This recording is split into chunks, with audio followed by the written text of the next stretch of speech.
Saya akan mulai dulu sebelum Ciptono akan bicara. Saya sedikit cerita-cerita ya dengan tema kita hari ini tentang cinta bersatu, tapi hartanya terpisah. Dan bagaimana strategi efisiensi pajak dan anti pailit maupun anti sengketa. Yang penting itu ya, anti sengketa. Nah, hari ini saya akan langsung bawakan tentang tentang saya, mungkin perkenalan dikit. Saya dengan sertifikasi brevet, financial planner, dan inheritance yang membawa saya bersama dengan Ciptanu hari ini mempersembahkan satu ide yang bagus, yaitu bagaimana kita perlu pisah harta apa tidak gitu ya.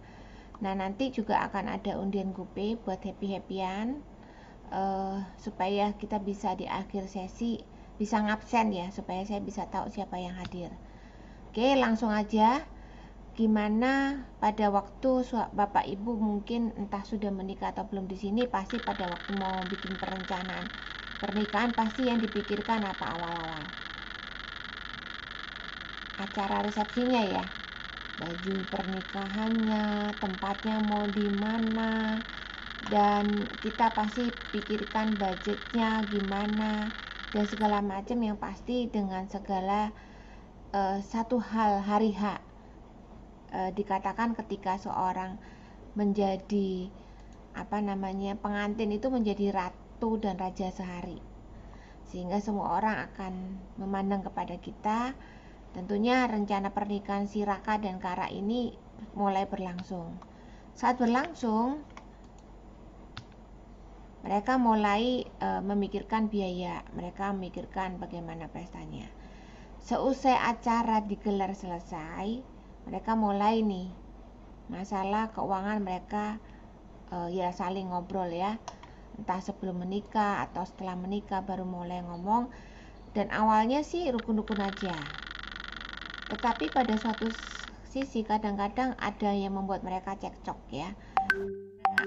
Bukan karena kurang cintanya mereka membuat mereka terpisah, tetapi karena uang yang memisahkan cintanya, juga karena masalah manajemen keuangan dan risiko sakit di dalam keluarga bisa menjadi suatu masalah. Mungkin ada masalah lah di dalam keluarga itu. Nah, hidup dalam perkawinan selanjutnya terkadang juga ada masalah komplain kecil, lama-lama jadi cekcok serius. Siapa yang boros, siapa yang nanggung cicilan, siapa yang pada saat ada salah satu dari pasangannya bangkrut, harta istri kena sita dan dianggap harta yang tadinya dianggap harta bersama. Kalau Bapak Ibu sempat lihat ngikutin di Instagram namanya Mimi Julid, ada satu cerita Bentar, bahwa ketika lihat ya. salah Tadi satu saya ganti pasangan, spray, saya belum pasang. Emang sengaja saya belum pasang. Kamu lihat, pada saat salah satu dari pasangannya tiba-tiba tutup usia, nah karena ini beragama Muslim, yang berlaku bahwa ketika dia belum punya anak, hartanya si anak kan jadi milik orang tuanya ya. Padahal hartanya adalah harta bersama. Nyicil rumah bareng-bareng, mobil beli bareng-bareng, tapi diminta oleh haknya oleh orang tuanya. Nah, itu ada cerita itu di Mimi Julid ya. Nah, itulah yang disebut dengan itu baru cuma karena salah satu meninggal. Belum kalau emang nanti suatu saat ada yang bangkrut, atau ketika salah satu keekonominya lagi ngedrop gitu ya, sehingga membuat pasangan ini eh, bahkan dipisahkan bukan karena selingkuh, tapi karena uang gitu ya. Banyak masalah yang menyebabkan kasus di dalam keluarga pasangan suami istri itu disebabkan karena masalah uang. Jadi hari ini kita bicara tentang cinta bersatu, harta terpisah, bukan masalah tidak percaya, namun apa yang menjadi perlindungan masa depan keluarga itu kayak gimana. Jadi kita fokus pada yang namanya masa depan keluarga, yang mana sebentar juga Ciftenu juga akan menyampaikan kenapa uang jadi masalah. Yang pertama, mungkin tidak transparan secara penghasilan, tidak transparan secara hutang, bahkan juga kalau salah satu ada masalah musibah, sakit atau cacat tuh pasti jadi problem, ditambah lagi kurangnya literasi keuangan. Maka selanjutnya saya akan serahkan kepada Chief Tenu. Silakan, Chief Tenu. Iya, Bu Feni, terima kasih. Selamat malam Bapak dan Ibu sekalian. Semoga jaringan stabil dan suara maupun visual dengan baik Bapak Ibu terima.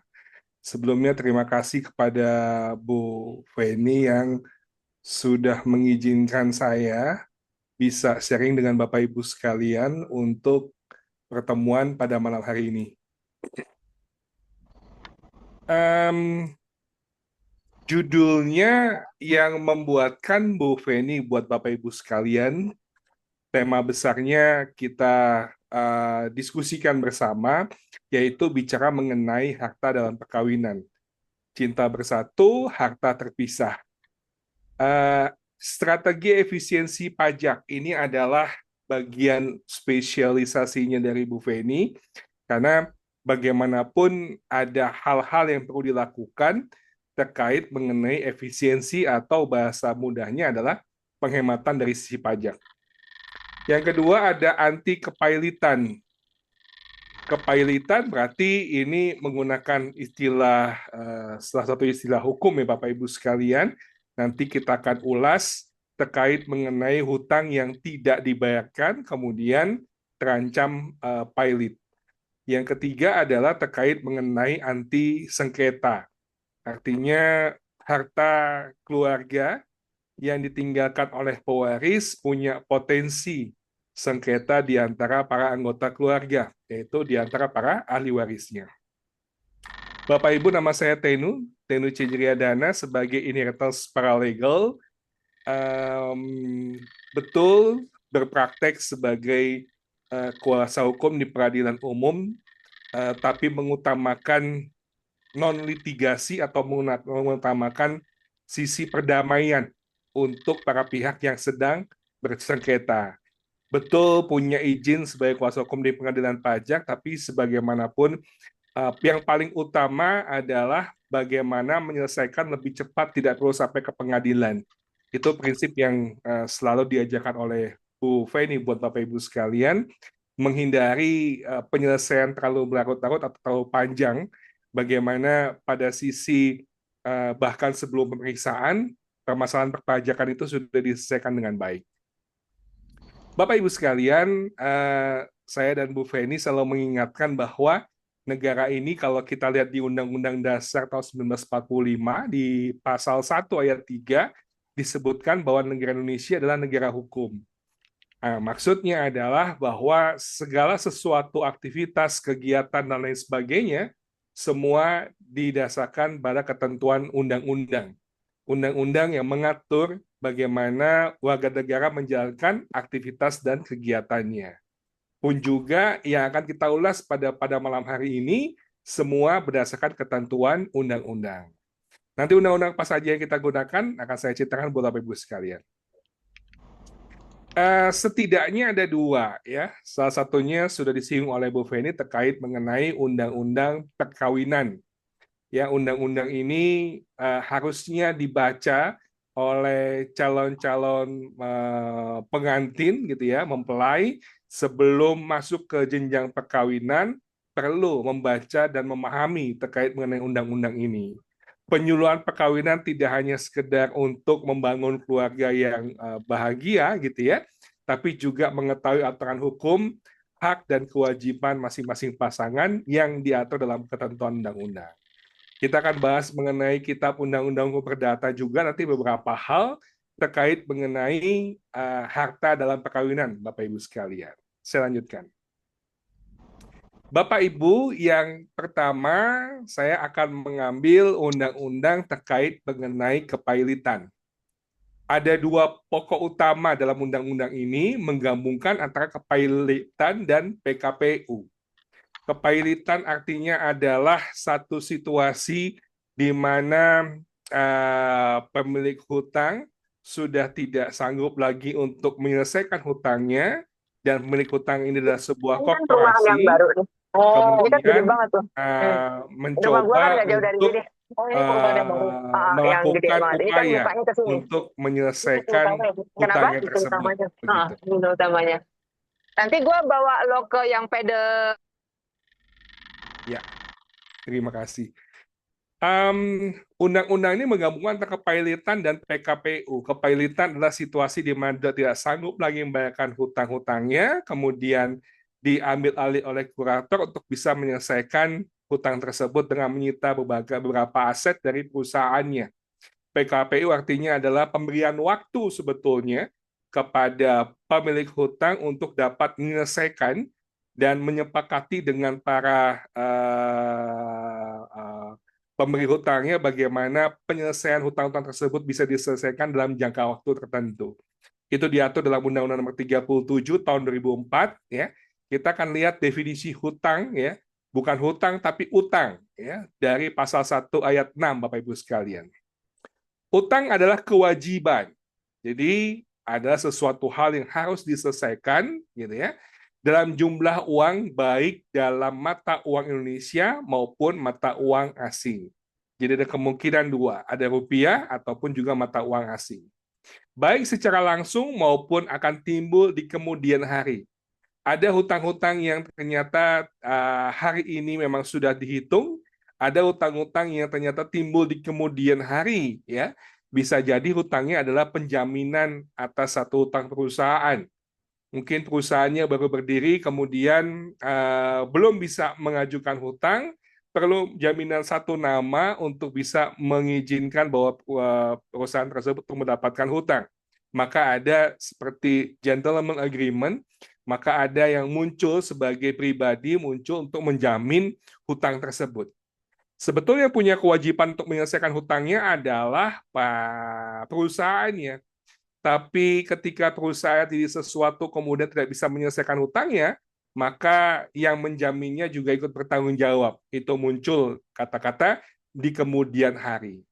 Yang timbul karena perjanjian atau undang-undang. Karena ada sebuah perjanjian utang piutang gitu ya, yang harus dibayarkan gitu ya, atau juga karena undang-undang. Undang-undang ini salah satunya adalah terkait mengenai undang-undang perkawinan yang menjelaskan bahwa antara suami istri adalah satu kesatuan dalam hal terkait mengenai harta. Ini sering disinggung oleh Bu Feni ketika menjelaskan mengenai pajak antara suami dan istri itu adalah satu kesatuan sebetulnya. Dan kewajiban dipenuhi oleh debitur ya, dan bila tidak dipenuhi, pemberi hak kepada kreditur untuk mendapatkan pemenuhannya dari harta kekayaan debiturnya. Jadi ketika si penghutangnya kemudian tidak bisa atau tidak sanggup melakukan pembayaran hutangnya, maka yang memberikan hutang atau krediturnya dapat dapat menyita, dapat menyelesaikan, dapat melunasinya dengan cara mengambil kekayaan dari si debiturnya, mengambil kekayaan dari si penghutang tersebut. Nah, ini penjelasan mengenai hutang, Bapak dan Ibu sekalian, dalam Undang-Undang 37 tahun 2004. Kemudian definisi dari pilot, Bapak dan Ibu. Di undang-undang yang sama, pasal 1 ayat 1, disebutkan pilot adalah sita umum. Artinya, ketika bicara mengenai pilot adalah bicara mengenai ketika debitur, ketika si pemilik hutang, sudah betul-betul tidak bisa menyelesaikan hutangnya, kemudian mengajukan pilot, ya, atau diajukan untuk dipilotkan, gitu ya, dan yang memutuskan untuk pilot adalah pengadilan untuk mengajukan kepilotan, kemudian dinyatakanlah dalam penetapan pengadilan bahwa perusahaan yang bersangkutan dalam kondisi pilot. Kemudian di situ akan ada kurator dan lain sebagainya untuk menghitung aset yang ada yang kemudian memberikan kewajiban-kewajibannya kepada para krediturnya atau pemberi hutang. Itu Bapak dan Ibu sekalian. Nah, itu terkait mengenai hutang dan pilot. Dua hal yang pastinya harus dihindari oleh siapapun. Individu siapapun menghindari yang namanya hutang. Tapi memang ada hutang-hutang dengan tujuan-tujuan yang mendukung gitu ya. Contohnya adalah terkait mengenai usaha atau bisnis gitu ya. Memang usahanya bagus, kemudian ekspansi bisnisnya, pengembangan cabang dan lain sebagainya, membutuhkan penambahan modal untuk bisa mewujudkan ekspansi tersebut. Nah, salah satu pilihannya adalah dengan mengajukan yang namanya hutang sebagai salah satu pilihannya. Nah, sekarang kita pindah Bapak Ibu sekalian dari situasi hutang dan pilot kita masuk kepada individu. Bapak Ibu sekalian, bahwa individu itu adalah ketika dia belum menikah, dia sudah punya pekerjaan, dia sudah punya penghasilan, dia sudah punya harta gitu ya. Dia punya situasi yang berbeda terhadap hartanya. Sebagai seorang individu yang belum menikah, dia single, maka dia bisa melakukan apapun terhadap hartanya. Usianya sudah dewasa, sudah punya pekerjaan, punya pendapatan atau penghasilan gitu ya. Kemudian dia mau jual rumahnya, pindah tangan dan lain sebagainya, itu hak penuh dari si pemilik hartanya ya. Ketika dia masih single. Kemudian keadaan tersebut menjadi berbeda gitu ya.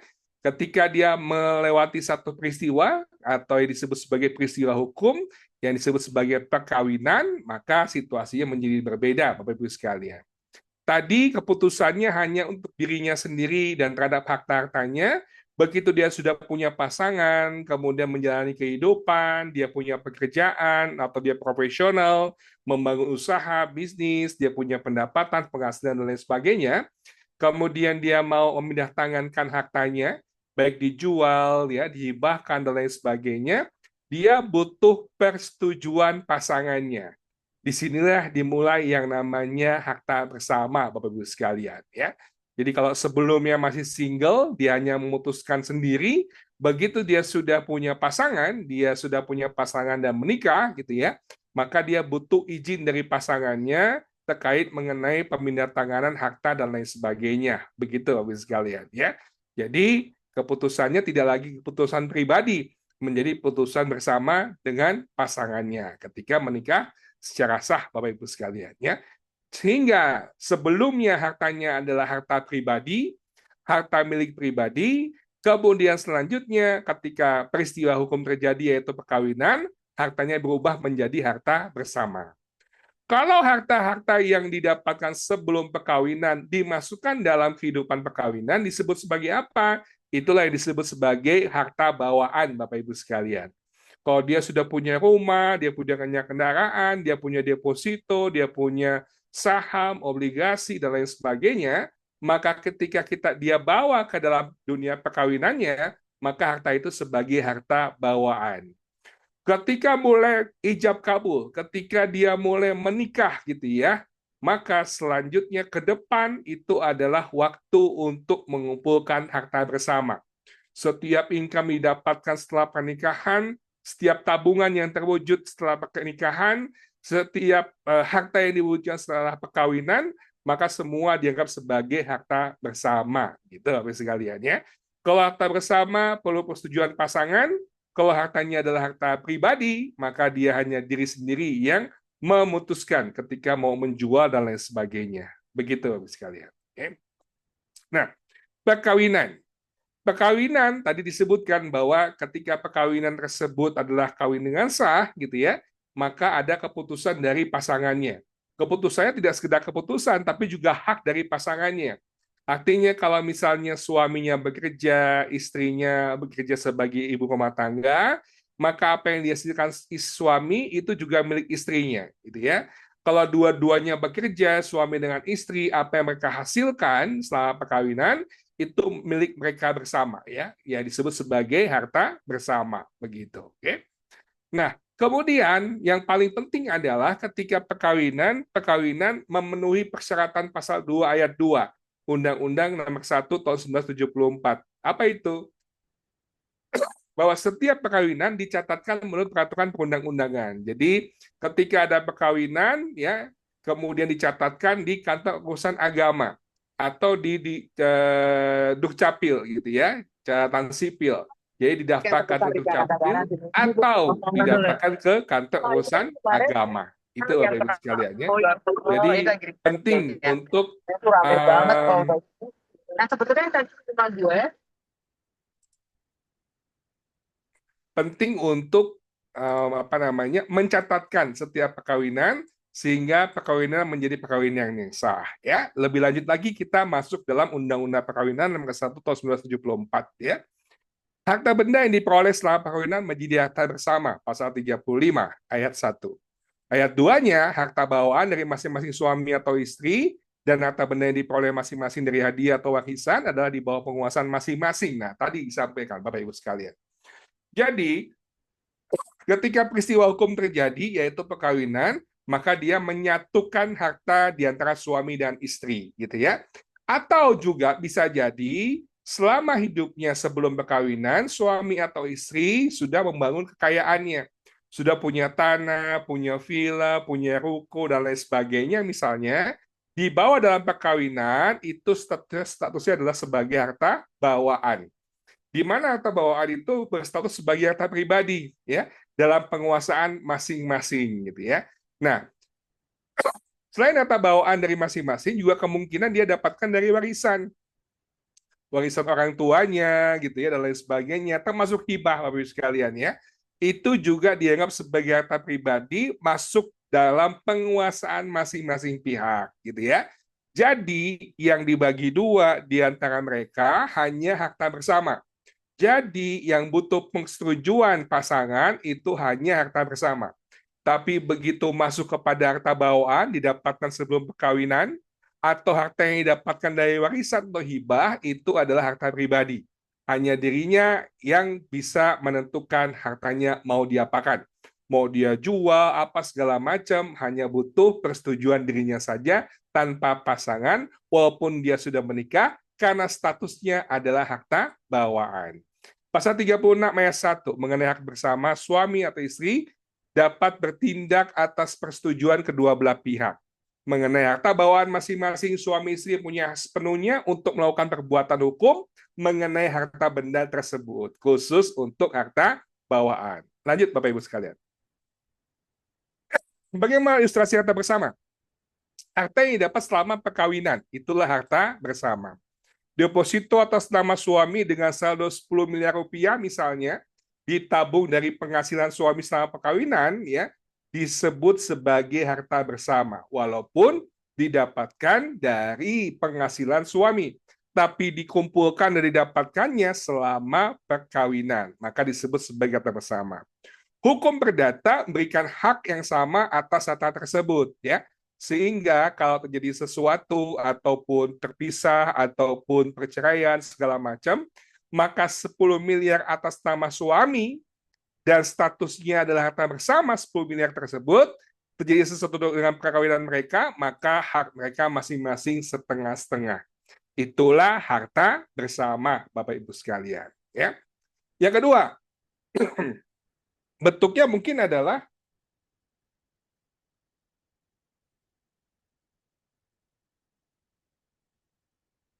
sekedap Bapak dan Ibu sekalian. Yang kedua, bentuknya mungkin adalah harta bawaan. Harta yang didapat sebelum perkawinan, ya. Didapat dari hibah atau warisan, gitu ya. Didapatkan sebelum perkawinan, sudah punya pekerjaan, sudah punya penghasilan, dia kumpulkan, dia tabung segala macam, atau hibah dari orang tua, atau orang tua tetap usia dapat warisan, gitu ya. Deposito atas nama suami dengan saldo 10 miliar ditabung dari penghasilan suami sebelum perkawinan, atau dapat hibah atau dapat warisan dari orang tuanya. Maka itu disebut sebagai harta bawaan. Hukum perdata memberikan hak sepenuhnya atas harta tersebut kepada pemiliknya. Sehingga ketika status harta bawaan, maka 10 miliar adalah 100% milik si suaminya. Begitu Bapak Ibu sekalian, ya. Lanjut lagi kita. Harta bersama menurut undang-undang. Ya, ini kita masuk kepada kitab Undang-Undang Nomor Perdata. Menjelaskan di pasal 119. Kalau tadi kita masuk dalam Undang-Undang Perkawinan, yang berikutnya kita masuk dalam kitab Undang-Undang Hukum Perdata. Sejak saat dilangsungkan perkawinan, maka menurut hukum terjadi harta bersama menyeluruh antara suami istri. Ya, jadi begitu kawin, kemudian bekerja masing-masing, atau beraktivitas masing-masing, mengumpulkan harta tersebut adalah harta bersama. Sejauh tentang hal tersebut tidak diadakan ketentuan lain dalam perjanjian kawin, ya. Bisa jadi tidak ada harta bersama. Kok bisa demikian? Karena ada perjanjian kawin. Nanti kita bahas mengenai perjanjian kawin, Bapak Ibu sekalian. Ya. Perjanjian kawin. Bapak Ibu sekalian, perjanjian kawin sebagai judul besarnya. perjanjian kawin. Perjanjian kawin itu adalah judul besarnya, di bawahnya sub-subnya bisa macam-macam. Bisa tentang pisah harta, bisa tentang pisah terkait mengenai hutang, bisa tentang perpisahan terkait mengenai penghasilan gitu ya. Bisa jadi janji selama perkawinan. Misalnya dalam perjanjian kawin itu adalah istri boleh tetap sekolah misalnya untuk melanjutkan S2, S3 misalnya ya. Entah itu di Belanda atau di Australia misalnya demikian gitu ya. Jadi istrinya mau tetap sekolah, mau tetap mencapai cita-citanya gitu ya, tapi dituangkan dalam perjanjian. Mas, aku mau nikah tapi aku boleh untuk sekolah dilanjutkan gitu ya, boleh gitu ya. Karena mungkin sekolahnya jauh, jadi dibuatkan sebuah perjanjian atau lain-lain sebagainya, bisa bermacam-macam Bapak Ibu sekalian ya. Tapi biasanya atau umumnya perjanjian kawin isinya adalah tentang pisah harta, biasanya seperti itu. Perjanjian kawin, pasal 139 Kitab Undang-Undang Hukum Perdata. Para calon suami istri dengan perjanjian kawin dapat menyimpang dari peraturan undang-undang mengenai harta bersama. Nah, Bapak Ibu sekalian, jadi perdata memberikan kesempatan kepada setiap pasangan. Setiap pasangan yang akan kawin melewati sebuah peristiwa hukum yaitu perkawinan, itu hartanya akan bersama-sama bercampur menjadi satu kesatuan, gitu ya. Ke depan, mulai dari perkawinan sampai ke depannya adalah satu kesatuan. Tapi kalau di antara mereka bersepakat bahwa mendingan harta milik masing-masing aja supaya tidak ada kerepotan dan lain sebagainya di kemudian hari gitu ya, maka dibuatlah perjanjian kawin yang isinya adalah pisah harta. Itu mungkin terjadi ya. Dan dimungkinkan dalam ketentuan hukum perdata, Bapak dan Ibu sekalian, begitu. Kenapa menyimpang? Menyimpang karena memang harta dalam perkawinan itu ketika kawin ke depannya adalah bersama, bersatu. Nah, bisa jadi nggak bersatu. Dengan cara apa? Membuat perjanjian. Kedua belah pihak, baik suami maupun istri, bersepakat untuk tidak ada yang namanya harta bersama. Maka dituangkan dalam perjanjian kawin. Tidak ada harta bersama, tidak ada penghasilan bersama, tidak ada hutang bersama, hutang masing-masing. Gitu. Okay? Pasal 147, perjanjian kawin harus dibuat dengan di hadapan notaris. Nah, Bapak Ibu sekalian, perjanjian kawin tersebut bukan dibuat sendiri di antara mereka. Kita buat berdua, enggak. Tapi dibuatnya di hadapan teman-teman notaris, Bapak Ibu sekalian. Ya. Nanti notaris punya draftnya, ditanyakan perjanjiannya apa. Nanti akan dituliskan dalam draft tersebut oleh pihak notaris, Bapak Ibu. Ya. Selanjutnya setelah itu kemudian dilegalkan, kemudian diserahkan kepada pasangan yang kawin gitu ya. Selanjutnya perjanjian tersebut didaftarkan ya. Baik didaftarkan ke KUA kalau dia muslim, kalau dia agama yang lain ke Dukcapilnya ya. Catatan sipilnya untuk pendaftaran terkait mengenai perjanjian kawin. Jadi perjanjian kawin dibuat di hadapan notaris dan perlu didaftarkan ya, supaya terpenuhi azas publisitasnya. Di mana daftarkannya? Di Dukcapil atau di kantor urusan agama atau di KUA, Bapak Ibu sekalian, begitu. Oke. Kita lanjutkan kembali. Kepemilikan hutang oleh pasangan ya, kepemilikan hutang oleh pasangan tanpa perjanjian kawin. Nah, kalau misalnya ada hutang, kemudian pasangan ini kawin gitu ya, atau awalnya belum ada hutang, pasangan ini kawin, kemudian timbul hutang. Hutang bukan apa-apa, memang suaminya adalah pengusaha, dia bisnis, dia punya bengkel, dia punya toko mungkin, dia punya bisnis dan lain sebagainya, dia ekspansi dan lain-lain gitu ya. Kemudian untuk mengembangkan bisnisnya, dia mengajukan hutang gitu ya. Nah, kalau ternyata ada hutang di antara yang dimiliki oleh pasangannya, ya, kemudian tidak ada perjanjian kawin, maka resikonya adalah bahwa hutang tersebut juga hutang si pasangannya, ya. Jadi hutang suami istri. Yang berhutang suaminya, istrinya pun juga ikut tanggung renteng untuk tanggung jawab. Kenapa? Karena yang namanya suami istri adalah satu kesatuan, ya, terkait mengenai kehidupan dan juga terkait mengenai harta satu kesatuan, begitu. Pasal 119, sejak saat dilangsungkan perkawinan, maka menurut hukum terjadi harta bersama menyeluruh antara suami dengan istri. Sejauh tentang hal itu tidak diadakan ketentuan lain dalam perjanjian kawin. Harta bersama itu selama perkawinan berjalan tidak boleh ditiadakan atau diubah dengan satu persetujuan antara suami istri ya. Jadi ketika dia kawin, maka harta menjadi satu kesatuan. Tapi tidak cuma harta, tapi juga kewajiban Bapak dan Ibu sekalian. Lanjut. Nah, ini adalah dalam ketentuan perdata yang kita terlalu menyampaikan kehati-hatian kepada klien. Setiap klien datang ke saya atau datang ke Bu Feni, kita selalu ingatkan untuk membuat yang namanya pendamping harta. Ini namanya adalah pendamping terkait mengenai hutang. Supaya apa? Supaya jangan sampai hutang tersebut nantinya malah menjadi hal yang merepotkan bagi pasangan. Kesian pasangan. Bisnis yang tahu adalah suami, karena yang ini adalah bidangnya dia, entah itu bidangnya adalah kontraktor mungkin, gitu ya, atau bidangnya pertambangan, dan lain sebagainya, gitu ya. Maka si istrinya tidak terlalu paham mengenai bidang tersebut. Tapi harus bertanggung jawab. Sehingga kalau bertanggung jawab dan tidak ada perjanjian kawin, resikonya ini Bapak Ibu sekalian di pasal 121 Kitab Undang-Undang Hukum Perdata. Apa isinya? Berkenaan dengan beban-beban, maka harta bersama itu meliputi semua hutang yang dibuat oleh masing-masing suami atau istri, baik sebelum perkawinan, maupun setelah perkawinan, maupun selama perkawinan. Nah, ini jadi bahaya Bapak-Ibu sekalian ya. Maka saya dan Bu Feni selalu mengingatkan kepada setiap klien yang berkonsultasi, pastikan pasangan punya pendamping terkait mengenai hutang.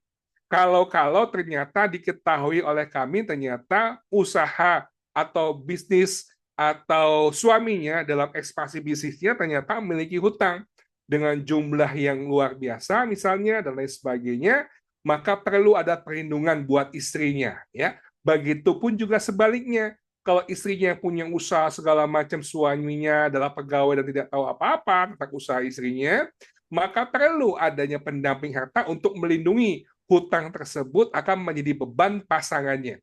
Atau hutang tersebut malah menjadi warisan. Karena warisan itu tidak cuma bicara mengenai harta, tapi bicara juga mengenai kewajiban atau beban-beban yang akan diterima oleh pasangannya. Begitu, Bapak Ibu sekalian. Ya. Pasal 121 ini menjadi concern. Maka butuh yang namanya perjanjian kawin, dan yang paling utama sebetulnya butuh yang namanya pendamping terkait mengenai hutang. Supaya apa? Supaya kalau jadi sesuatu, pasangannya meninggal dunia, suami meninggal dunia, ada hutang yang ditinggalkan, maka hutang tersebut ada yang melunasinya. Nah, ini yang paling penting Bapak Ibu sekalian ya. Ada yang melunasinya. Jangan sampai tidak ada yang melunasinya. Kesian nanti pasangannya ya menjalani kehidupannya sendiri dan lain sebagainya.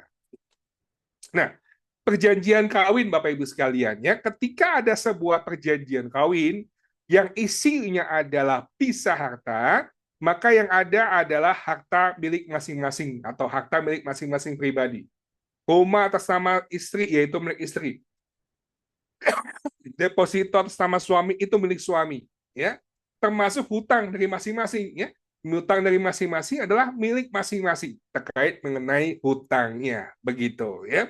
Kalau misalnya tiba-tiba dari perkawinan mereka akan berpisah, bercerai, maka tidak lagi ada pembahasan mengenai harta gonogini, tidak lagi ada pembahasan mengenai pembagian harta bersama. Mereka akan berpisah dan meninggalkan pasangannya untuk menjalani kehidupannya masing-masing, begitu ya. Karena ada perjanjian kawin. Kalau tidak ada perjanjian kawin, maka ada kemungkinan ada pembahasan mengenai harta gonogini atau harta bersama, gitu ya. Harus dibagi ini, rebutan dan lain sebagainya, itu menjadi sebuah permasalahan ya. Maka ketika ada perjanjian kawin, nah, perpisahan mereka menjadi lebih simpel. Hanya bicara mengenai perpisahan dalam persidangannya, setelah diputus oleh majelis hakim, maka mereka menjalani kehidupan masing-masing. Pun juga demikian dengan hutang. Jadi kalau misalnya mereka tetap bersama dalam kehidupan perkawinan, terus berjalan dengan baik, gitu ya, menjalani kehidupan sebagai suami istri, hutang yang dimiliki oleh suaminya adalah tanggung jawab suaminya. Kemudian suaminya disita harta dan segala macam, ya memang tanggung jawab suaminya. Tapi kemudian krediturnya mau mengambil harta istrinya karena nggak cukup atas suaminya. Krediturnya mau menyita rumah istrinya atas nama istrinya karena nggak cukup dengan rumah yang atas nama suaminya aja, itu tidak boleh dan tidak dibolehkan untuk dilakukan. Kenapa? Karena ada perjanjian kawin. Nah, itu sekalian ya. Jadi perjanjian kawin ini diperlukan ya dengan situasi tertentu, khususnya adalah terkait mengenai hutang. Ya, selain itu banyak Bapak Ibu sekalian ya, perjanjian kawin juga dibutuhkan untuk pasangan yang kawin campur ya. Misalnya warga negara Indonesia kawin dengan warga negara asing gitu ya, dengan warga negara Australia, dengan warga negara Swedia, dengan warga negara Jepang gitu ya. Mereka pastinya biasanya sudah membuat yang namanya perjanjian kawin ya dengan alasan tertentu ya, terutama alasan terkait mengenai Undang-Undang Nomor 5 tahun 1960 ya, terkait mengenai pokok-pokok agraria ya, dan lain sebagainya. Ada beberapa manfaat dari perjanjian kawin. Nah, malam ini kita bahas mengenai hutang memang ya. Perjanjian kawin yang dibuat karena memang untuk melindungi pasangan. Jangan sampai tanggung jawab hutang disita semua harta suaminya, nggak cukup, harta istrinya pun mau disita juga. Nah, kalau nggak ada perjanjian akan disita. Tapi dengan ada perjanjian, maka istrinya akan aman. Begitu, Bapak sekalian. Ya. Tapi memang tidak cukup dengan hanya perjanjian kawin. Perlu juga pendamping dari perjanjian kawin. Perlu juga pendamping dari hutang yang muncul. Ya. Hutang yang dimiliki oleh suaminya. Itu harus dilindungi dengan namanya pendamping harta. Kenapa demikian? Kan sudah ada perjanjian kawin. Nah, ternyata tidak demikian, Bapak Ibu sekalian. Walaupun sudah ada perjanjian kawin itu sebagai partisi. Perjanjian kawin itu sebagai pembatas. Perjanjian kawin itu sebagai pemisah, gitu ya. Mana harta suami, mana harta istri, mana hutang suami, mana hutangnya si istri, ya. Tapi yang namanya perjanjian itu berlaku ketika dua belah pihak masih ada. Tapi perjanjian tersebut akan batal demi hukum ketika salah satu pihak sudah nggak ada, tutup usia atau meninggal dunia. Ketika tutup usia, maka perjanjiannya berakhir. Ketika perjanjian berakhir, maka harta si pasangannya, atau kalau di sini harta suaminya, berubah menjadi harta warisan. Ketika harta suami berubah menjadi harta warisan, ketika hutang suami atau mendiang suami berubah menjadi warisan hutang, maka istri hilang partisinya, dia tampil sebagai ahli waris. Ketika dia tampil sebagai ahli waris, maka dia mendapatkan harta warisan dari mendiang suaminya. Deposito, rumah, tanah, villa, dan lain sebagainya atas nama suaminya jadi milik istrinya. Tapi nggak cuma harta, tapi juga termasuk terkait mengenai hutang-hutang. Hutang itu langsung menembus batas, masuk sebagai tanggung jawab ahli warisnya, di mana ahli warisnya adalah salah satunya adalah istrinya. Nah, itu habis sekalian ya. Memang betul perjanjian kawin dibutuhkan ya ketika dua-duanya masih sehat. Tapi nggak cukup cuma perjanjian kawin, dia butuh pendamping harta, habis sekalian ya. Pendamping perjanjian kawin, pendamping harta untuk melindungi potensi hutang-hutang yang muncul di kemudian hari yang tanggung jawabnya jatuh kepada ahli warisnya.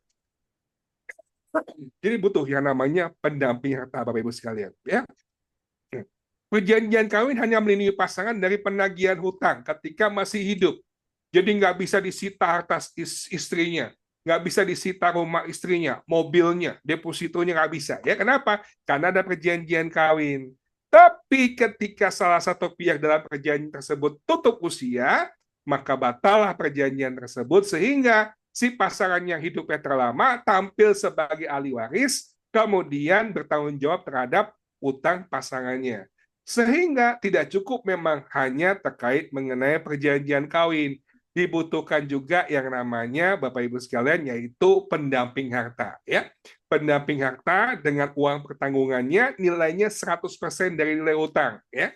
Sehingga semasa hidup suami menyiapkan uang sejumlah tertentu, dititipkan kepada satu perusahaan, dibuatkan perjanjian, kalau jadi sesuatu dengan saya, tolong istri saya dikasih dengan jumlah uang sekian. Ya.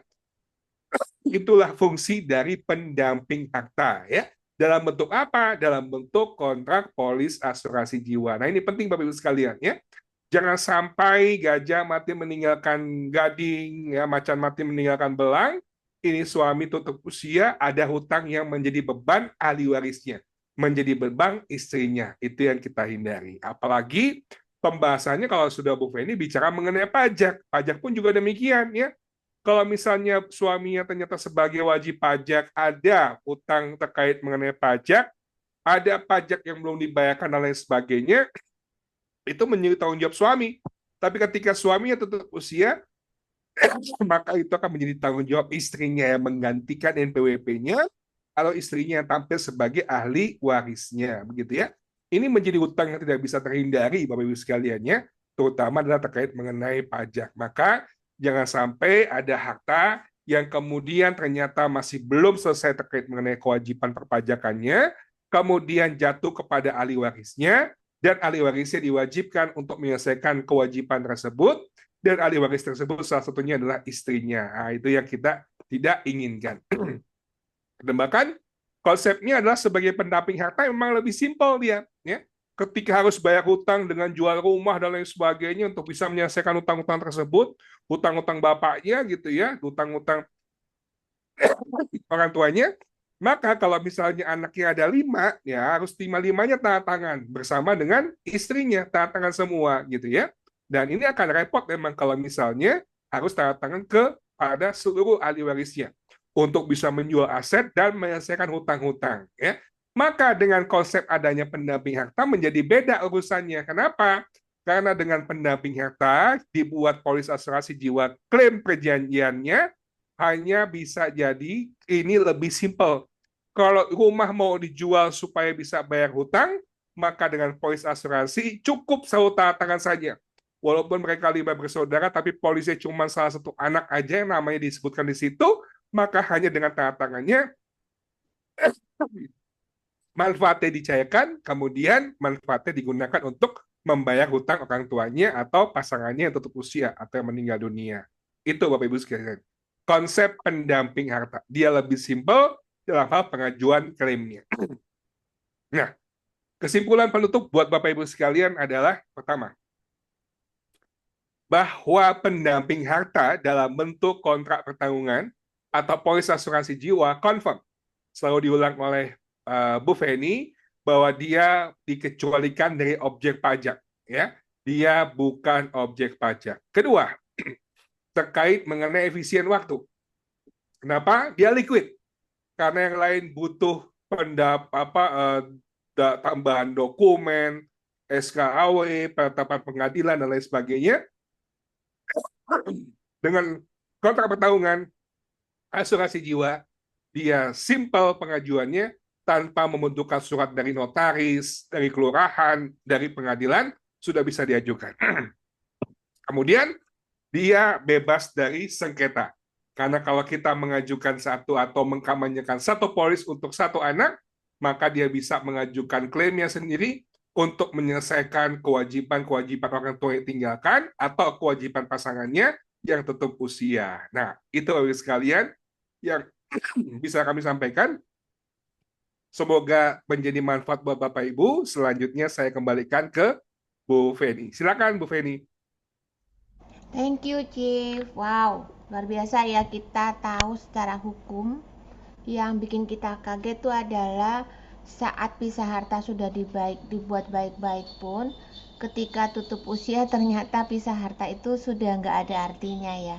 Tadi juga ada ditanyakan sama Bu Dewi, kalau apakah anak terbebani hutang dari orang tuanya, nanti akan terjawab jelas ya. Tadi sudah dijelasin sih bahwa ahli warisnya akan menerima warisan, bukan kalau tadi gajah meninggalkan gading, jangan sampai kita semuanya meninggalkan hutang ya.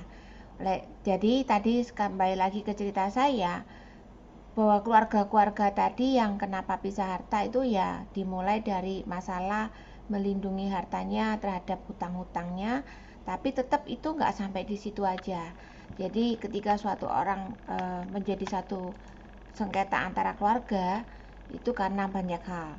Nah, kalau ditinjau dari webinar hari ini, saya berpikir bahwa keuangan itu menjadi pemicu pertengkaran.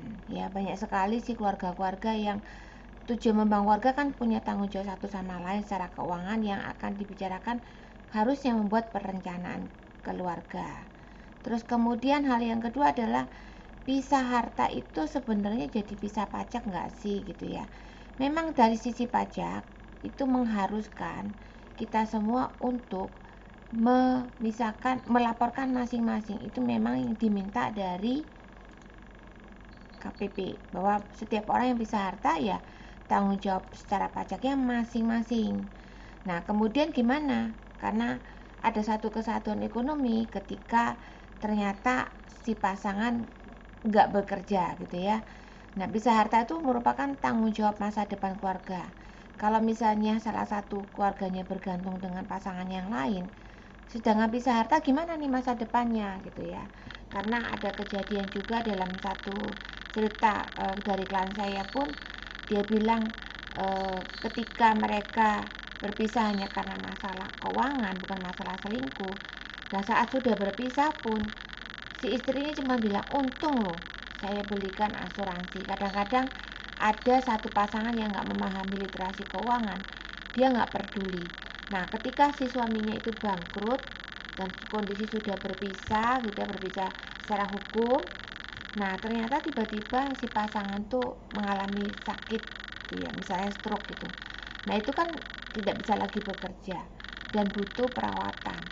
Nah, saat Bu itu Feni, suaranya agak terputus-putus. Dia itu ada in the back ada suara lain.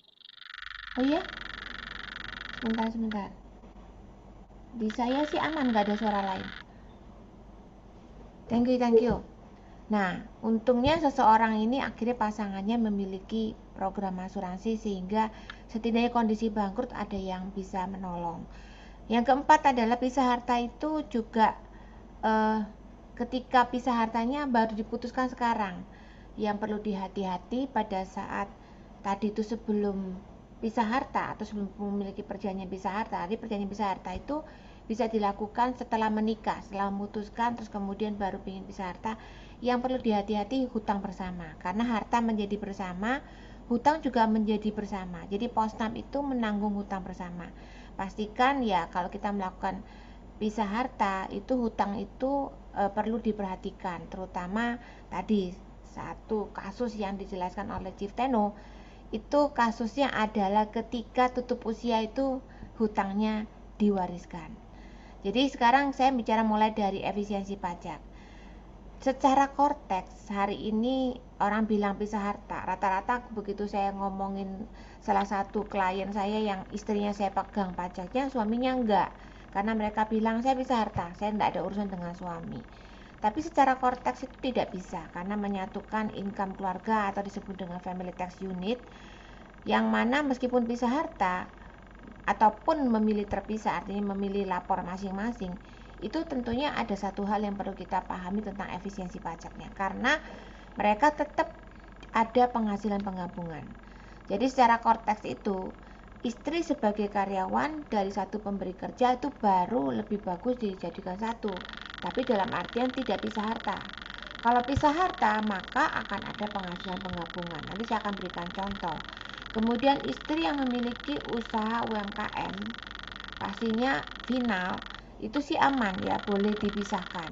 Kemudian istri memiliki pekerjaan bebas, berarti penghasilannya pasti akan ada penggabungan sehingga ada tarif progresif yang lebih tinggi. Yang keempat adalah istri memiliki kegiatan usaha yang melakukan pembukuan. Tentunya penghasilannya adalah penghasilan tidak final yang kalau dihitung pajaknya pasti akan menjadi ada penghasilan penggabungan. Jadi mestinya milih terpisah atau pisah harta. Status pisah harta itu hanya tujuannya untuk melaporkan masing-masing penghasilannya yang tidak final pun, tapi tetap ada potensi penghasilan pelaporan penggabungan sehingga ada potensi kurang bayar kalau sama-sama punya penghasilan tidak final. Contohnya nanti akan ada. Kemudian memilih terpisah gimana? Sama saja. Memilih terpisah atau pisah harta itu keduanya sama. Yang masalah adalah kalau pisah harta tidak bisa melaporkan gabung, harus masing-masing. Jadi pasti ada penghasilan penggabungan yang Bapak Ibu harus budgeting. Jadi tax planningnya adalah ya pilih pekerjaan yang kalau bisa ya, kalau kecuali dua-duanya sudah bekerja sebagai karyawan, punya penghasilan tidak final, nggak bisa menolak. Tapi kalau misalnya salah satu bisa final, itu nggak akan ada penggabungan. Nah, status untuk memilih terpisah itu mirip dengan pisah harta, namun dilaporkan boleh digabungkan jadi satu pelaporannya, si istri dinihilkan. Bu Tapi Feni, kalau mohon ya, maaf, ini semuanya pada dengar ada suaranya ya. Jadi suara dari susah mana? untuk dengar suara Ibu. Oke, sebentar, suara dari mana ya? Sebab suaranya cuma dari saya doang, nggak ada suara apa-apa. Dari sisi yang lain suaranya berisiknya gimana? Citenu, suara saya berisik suara. Ini mulai hilang, Bu. Udah hilang, Bu. Nanti kalau muncul lagi saya kasih tahu, Bu. Oke. Padahal di saya nggak ada suara apa-apa. Di sini nggak ada suara apa-apa sih. Ya, takutnya ada noise apa gitu mungkin. Ya, boleh Nggak. dilanjut ya. Nah, ini mulai muncul nih, Bu. Muncul lagi. Iya, Di sini sih tenang-tenang aja di tempat saya. ini udah hilang. Boleh dilanjut dulu mungkin, Bu. Kayak Oke. suara kipas angin. Trrrr, gitu. Iya. Kipas angin, suara AC sih, tapi kecil sekali di sini sih nggak kencang. Di situ kencang. Ih, sekarang udah nggak ada. Ini enggak, Bu. On off, Bu. Nggak ya? Oh, on off ya. Dari mana ya itu ya? Mungkin dari sisi lain. Oke, makasih Bu Meta. Saya coba share screen lagi ya. Semoga aman-aman aja. Diinfokan ya kalau ada suara lagi ya. Suara saya masih aman sekarang? Oke ya, lanjut ya. Nah, di dalam cortex itu data unit keluarga atau disebut dengan family text unit atau DUK ya namanya singkatan bahasa Indonesia, data unit keluarga. Itu kita harus update ya, terutama kalau memang kita sudah punya tanggungan baru atau ternyata istri kita belum masuk atau anak kita belum masuk, silakan mengedit di bagian dokumen saya, pilihnya portal saya, terus profil saya, terus ada informasi umum, silakan diedit dan centang pernyataan kemudian submit ya. Jadi di situ ada edit, cari yang bagian family bagian DUK-nya itu diedit. Nah, di dalam cortex itu siapa aja yang bisa dicantumkan? Yang pasti kalau misalnya pria menikah ataupun wanita kawin ataupun belum kawin, tetap semua kalau misalnya diisinya di suami, maka si istrinya nggak perlu ngisi DUK-nya. Cukup diri sendiri kalau si punya memiliki pasangan. Tetapi kalau pria nikah atau pria kawin, maka DUK-nya itu harus disamakan dengan kartu keluarga. Nah, untuk pria kawin itu wajib siapa aja yang termasuk DUK, yang pasti diri sendiri masuk, istri, anak yang belum dewasa, sesuai dengan di kartu keluarga, ataupun keluarga saudara semenda yang garis lurus yang menjadi tanggung penuh seperti orang tuanya juga bisa. Kalau wanita kawin yang tidak memiliki pajak terpisah, maka datanya hanya diri sendiri yang digabungkan dengan suami sebagai kepala keluarga. Maka istri pun kalau misalnya diaktifkan NIK-nya, kemudian hanya sifatnya registrasi tapi bukan mengaktifkan NIK-nya dan cukup nihil aja. Sedangkan kalau wanita yang menikah sebagai kepala keluarga, ada ya yang mungkin suaminya nggak punya BBP, malah istrinya, maka DUK-nya mencakup dirinya sendiri, anak dan anggota keluarganya. Suaminya nggak bisa dimasukkan. Jadi kalau misalnya belum menikah, pria atau wanita, maka di dalam DUK-nya isinya hanya diri sendiri. Kalau kecuali ada keluarga semenda yang merupakan satu garis lurus yang menjadi tanggungan, itu bisa dimasukkan sehingga bisa TK-nya menjadi TK0, TK1 atau TK2. Jadi saat ini yang menentukan TK0, TK1, TK2 itu harus diedit di dalam DUK-nya ini ya. Jadi anggota keluarga boleh dicatat hanya salah satu. Kalau misalnya anak sudah ditanggung oleh istri, tidak bisa masuk di suami. Kalau suami sudah dimasukkan anak-anaknya, di istri hanya diri sendiri. Itu salah satu ketentuannya ya. Nah, ini salah satu caranya di data unit keluarga.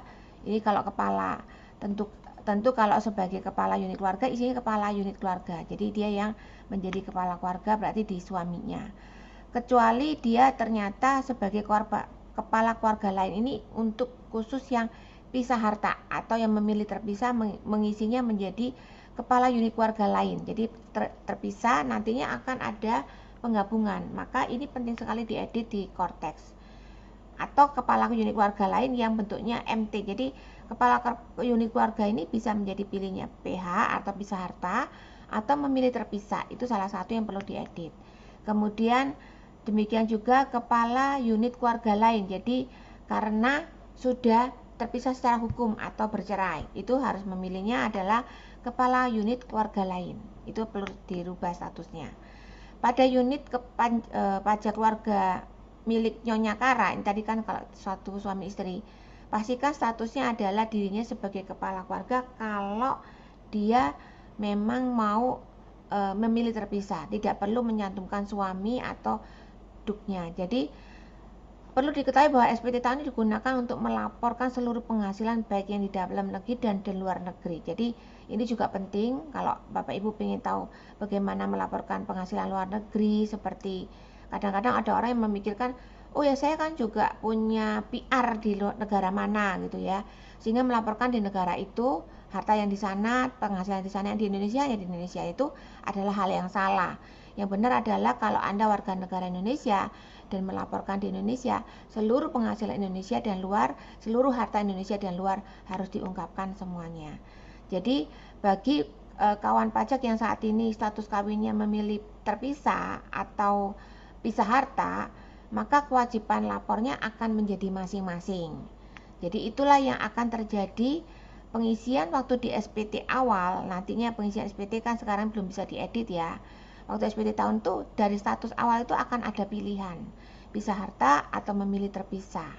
Begitu kita aktifkan cuma ada 2 pilihan ini.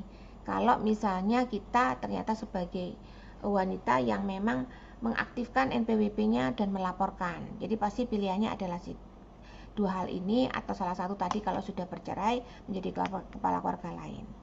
Jadi suami istri itu kalau sudah pengen gabung menjadi satu kesatuan ekonomi, NPWP gabung itu boleh, dalam artian tidak pisah harta. Jadi untuk yang pisah harta harus masing-masing, tidak pisah harta tidak bisa digabungkan. Tadi dalam arti ini istrinya nggak punya NPWP gimana? Ya sementara dianggap nitip. Kalau memang istri nggak punya kewajiban sih aman-aman aja. Kalau istri akhirnya punya penghasilan memang harus dilaporkan. Jadi yang perlu diperhatikan bahwa keduanya merupakan satu kesatuan ekonomi atau NPWP-nya bisa digabungkan, dilaporkan dalam satu SPT di suaminya aja. Jadi kalau si Tuan Raka tadi sebagai suami memastikan Nyonya Karanya adalah istri telah tercantum dalam unit keluarga, maka dia bisa mengisi menjadi K0 kalau dia belum punya anak, K1 kalau punya anak 1, termasuk tanggungan yang lain. Atau Nyonya Kara juga sebagai istri tidak perlu melaporkan SPT di orang berarti, cukup memberikan data bukti potong pajaknya kepada si suaminya saja. Jadi meskipun NPWP-nya itu waktu lapor pekerjaannya pakai bukti potongnya NPWP si istri, NIK istri saat ini, tapi tetap bisa digabungkan di laporan di suami sebagai satu pemberi kerja kalau ternyata tidak bisa harta dan tidak memilih terpisah. Itu salah satu tax planning supaya digabungkan. Jadi salah satu contoh nanti pengisian di orang pribadi juga penghasilan istri dari satu pemberi kerja silakan diisi di bagian yang final. Nah, untuk ketentuannya lebih jelasnya, jadi ada kewajiban perpajakan yang digabung dengan suami atau terpisah. Jadi kalau NPWP-nya suami sendiri, kalau tergabung menggunakan NPWP suami aja. NPWP yang sudah ada, kalau memang bisa dilakukan penghapusan, tapi sekarang nggak bisa dihapus, hanya dinonefektifkan. Kemudian penghasilan yang diterima atau diperoleh itu akan jadi dianggap sebagai penghasilan atau kerugian bagi suami kecuali penghasilan tersebut adalah cuma satu pemberi kerja. Jadi ketika kita kerjanya bukan di satu pemberi kerja sebagai penghasilan yang kecuali UMKM yang final, tapi ada penghasilan tidak final seperti punya si istri kerja di 2 perusahaan, itu akan menjadi gabungan. Atau istrinya sebagai karyawan juga jadi MLM atau jadi agen asuransi, itu akan ada jadi kerugian karena ada penghasilan penggabungan. Jadi wanita hanya akan menjadi keuntungan kalau dia bekerja di satu pemberi kerja saja. Pemotongannya menunjukkan NPWP-nya bisa pakai suami dulu, tapi sekarang rata-rata sudah menggunakan NIK masing-masing. Sedangkan untuk suami istri yang terpisah akan menggunakan NPWP masing-masing dan penghasilan istrinya akan digabungkan, ada penghasilan penggabungan secara proporsional, nanti ada contohnya ya. Jadi itu yang menjadi masalah. Jadi contoh ini misalnya si suami melaporkan sendiri, istri melaporkan sendiri, sama-sama gajinya jumlahnya yang sama aja, pajaknya itu di akhir potongan dari perusahaan 4 juta, yang satu 6,8. Tapi ketika digabungkan berdua, mereka juga digabungkan PTKP-nya, sehingga ada bracket yang tadinya 60 juta pertama itu akan sekali saja digunakan, sehingga ketika si istri menggunakan lagi ada risiko kurang bayar, sehingga kalau digabungkan pajaknya bukan 6 ditambah 4 tapi jadi 14. Nah 14 ini ada kekurangan sekitar 4 jutaan, itu dibagi menjadi proporsional dari si suami dan istri yang harus ditanggung masing-masing, dilaporkan di SPT-nya masing-masing, dibayarkan di e-billingnya masing-masing. Nah contohnya pelaporan penggabungannya dibentuk namanya formulir BHMT ini. Nantinya juga di Cortex mirip-mirip lah ya, belum kelihatan sih bentuknya seperti apa saat ini. Jadi kalau digabungkan, contohnya tadi istrinya digabungkan karena dia bekerja sebagai satu pemberi kerja, ya nggak akan ada penghasilan penggabungan seperti tadi. Jadi kalau memang memilih untuk efisiensi, memang baiknya bukan memilih terpisah kalau memang punya NPWP masing-masing tapi digabungkan. Kecuali si istrinya memang bukan sebagai karyawan dan tidak bekerja di satu pemberi kerja, atau artinya dia memiliki penghasilan yang bukan dari karyawan, jadi itu akan ada penggabungan yang akan nggak bisa mengelak. Dan salah satu misalnya istrinya juga menjadi seorang pengusaha, paling bagus sih usahanya mendingan dibikin UMKM, tapi kalau kita bikin pakai pembukuan maka akan ada potensi penghasilan digabungkan. Contohnya tadi istrinya punya penghasilan omsetnya 4,5, kalau dihitung dari harga pokok dia untung 900 juta, dipotong PTKP 54, keduanya digabungkan menjadi ada penghasilan kurang bayar sampai dengan 200 juta, jadi nggak efisien. Maka efisiennya adalah si istri melaporkan di UMKM atau usaha istri dibangun dalam bentuk CV atau PT. Jadi ketika digabungkan akan ada misalnya melaporkan masing-masing atau memilih terpisah atau digabung, angkanya akan sama persis kurang bayarnya, nggak akan beda. Jadi tidak bisa menjadi tax planning ketika pisah harta ataupun ketika memilih terpisah terhadap penghasilan yang keduanya bukan karyawan ya. Jadi itu nggak. Jadi kita perlu manajemen pajak. Pisah harta atau memilih terpisah itu membuat pisah secara perpajakan, secara harta juga. Tapi di pajak itu berlaku satu kesatuan ekonomi, artinya ketika misalnya si istri penghasilannya lebih besar tapi beli rumah atas nama suami, ya pengennya pasti dilapor di suami hartanya, tapi uangnya kurang, boleh itu hibah dari istri kepada suami. Atau si suami bekerja di luar negeri dan dia tidak melaporkan, tapi si istri ada di Indonesia bekerja, sedangkan istri memilih terpisah melaporkan sendiri, sedangkan suami nggak perlu lapor, tapi si suami selalu mengirimkan uang ke Indonesia, silakan mendapatkan hibah dari suami meskipun sudah perjanjian pisah harta. Jadi secara pajak memang satu kesatuan ekonomi, secara harta boleh bolak-balik, boleh saling memberikan, bahkan bisa saling tetap ada penghasilan penggabungan keduanya. Jadi nggak akan ada bedanya secara perpajakan ya.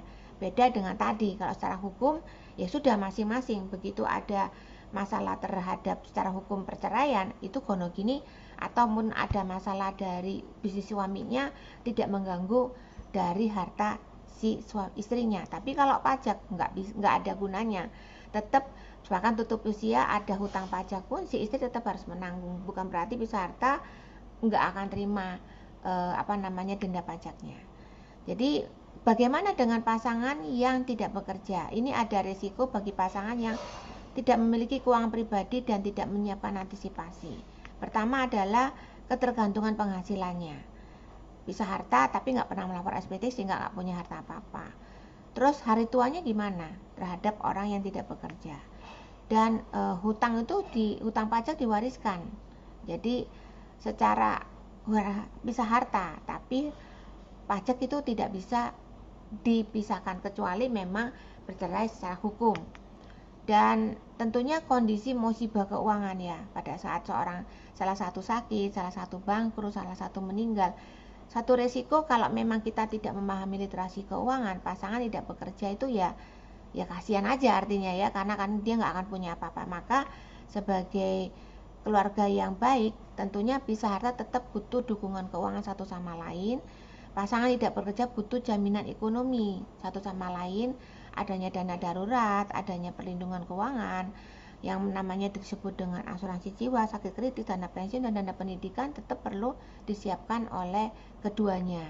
Jadi bisa harta ataupun hutang yang akan ditanggungkan akan menjadi risiko pilot bagi pasangannya kalau tidak bisa harta. Kalau bisa harta gimana? Bisa juga, bisa hartanya ternyata baru kejadiannya setelah sadar. Itu ada risiko hutang yang saya tadi singgung pertama ya. Bisa harta itu menolong pasangannya dari hutang, tapi kalau tutup usia hutangnya akan diwariskan. Jadi perlu kita tetap ketika kita punya bisa harta, perlu kita memastikan yang tadi Ciptanu sudah sampaikan, adanya pendamping hutang, pendamping harta, supaya pada saat memutuskan kita menikah perlu ada hutang yang bersama yang perlu kita sama-sama lindungi ya. Jadi risiko pilot itu terhadap hutang-hutang yang dimiliki dari kartu kredit, hutang dari yang menyebabkan sampai rumah tersita. Yang paling bagus kalau misalnya si suami punya bisnis, kalau bisa harta ya, kalau bisa rumahnya atas istrinya aja. Karena apa? Supaya terlindungi dari bisnisnya. Dan bagaimana dengan kalau misalnya tiba-tiba si suaminya bangkrut dan dia nggak punya apa-apa, gagal juga dalam dana pendidikan anaknya. Bahkan gaya hidup, bahkan katanya gaya menurunkan berat badan lebih mudah dibandingkan menurunkan gaya hidup. Kita kalau misalnya ada salah satu keluarga yang pilot, itu pasti akan masalah seperti itu. Apalagi kalau sampai mengalami cacat total, dan yang paling masalah adalah membuat psikologi seseorang itu akan bermasalah. Jadi antisipasi kebangkrutan gimana? Tadi bisa lakukan perjanjian bisa harta, dan yang pasti administrasi pernikahan dengan benar. Ada buku nikah bagi orang yang muslim, ada akte perkawinan bagi yang bukan muslim. Kemudian pastikan ada pendamping daripada harta dan hutang tadi sebagai perencanaan warisan, dan kemudian juga yang pasti penunjukan waris didampingi dengan supaya anti sengketa satu sama lain. Jadi pentingnya asuransi buat hutang bersama itu adalah perlindungan dari keuangan, karena sekali lagi bisa aja seseorang ketika mengalami pekerjaan, punya usaha, bisa aja resiko hutang. Dan tentunya buat keamanan keluarga, karena yang ngejaga ini kita cuma melimpahkan risiko dengan mengontrol apa yang kita bisa miliki, yaitu sebesar premi dibandingkan kita membayarkan sebagian besar hutangnya. Jadi perencanaan masa depan itu nggak lepas dari yang namanya asuransi, karena asuransi adalah salah satu bisnis keuangan yang memikirkan jauh ke depan. Jadi family untuk perencanaan planning itu adalah kita seperti yang dikatakan yang lain, itu adalah yang sebelumnya pernah seminarnya, kita perlu kendali, membuat anggaran, mengontrol pengeluaran, mengatur prioritas, mengendalikan hutang yang produktif atau konsumtif, mencatat dan transparan dengan pasangan. Dan kita perlu berhemat dengan cara apa? Mendingan bayar premi, mengalihkan risiko, dan mulai menjaga gaya hidup, dan tingkatkan porsi menabungnya, gaya hidupnya diperkecil, tingkat porsinya lebih besarin. Dan tentunya kita ingin hasilnya menguntungkan, menginvestasikan instrumen yang menguntungkan, dan memperhatikan dari sisi pajak yang dapat dikontrol dari kerugiannya. Ya, jadi literasi keuangan itu nggak hanya bicara cash flow, tapi bicara tentang proteksi dan investment. Dan fokus utama dari proteksi dan investment, kalau cash flow udah tahu ya kita bagaimana mengatur keuangan. Hari ini saya nggak bahas di sisi itu, tapi saya sisi dari perlindungan risikonya. Jadi mengendalikan risiko, yang pasti ada transfer risiko dari biaya sakit dari seluruh anggota keluarga. Jadi jangan mentang-mentang, saya banyak sekali ketemu suami istri yang pisah harta. Begitu saya tanya sama suami, saya pisah harta, saya nggak urusan suami saya punya. Padahal namanya literasi keuangan harusnya sama-sama. Kalau sampai salah satu si pasangannya sakit pun, si istri nggak mungkin tinggal diam kan. Atau si suami merasa yang kerja dia doang, si istrinya nggak kerja terus nggak dilindungi juga, itu kan juga masalah. Termasuk asuransi sakit kritis untuk menggantikan penghasilan yang berhenti sementara, dan sedangkan biaya dan hutang tetap harus berjalan. Kemudian yang pasti asuransi jiwa itu adalah penting sekali sebagai pendamping harta dan pendamping hutang untuk terutama yang pencari nafkah. Kemudian juga untuk yang cair tidak butuh surat waris, tidak akan disita, bahkan tidak akan pilot. Dan tentunya dengan investasinya salah satunya adalah mempersiapkan dana pensiun, yang tentunya apalagi kalau si istrinya tidak bekerja. Saat suaminya tutup usia, si istri nggak kerja akan kehilangan banyak hal ya. Jadi pastikan perlu dilakukan perjalanan keuangan kita dari sekarang dengan memiliki keuangan yang sehat. Jadi miliki kendali, hemat dan untung, perlindungan aset kita supaya meskipun sudah pisah harta tetap kita perlu. Ada produk yang sekali lagi ingin saya share, ini sebagai salah satu solusi yang terbaik untuk memproteksi keuangan kita di masa depan sebagai salah satu tools kita, yaitu contoh seorang bapak yang usia 35, dia ingin punya perlindungan yang jangka panjang yang mana bayarnya hanya 5 tahun, di mana dana ini dengan hanya 51 juta per tahun, artinya nggak nyampe 5 juta per bulan disisihkan dari penghasilannya. Jadi setiap di usia 55 dia akan terima uang 100 juta untuk pensiun, di usia 60 100 juta, di usia 65 100 juta, dan di usia 85 sebesar 300 juta. Total dia akan terima 600 juta untuk living benefit.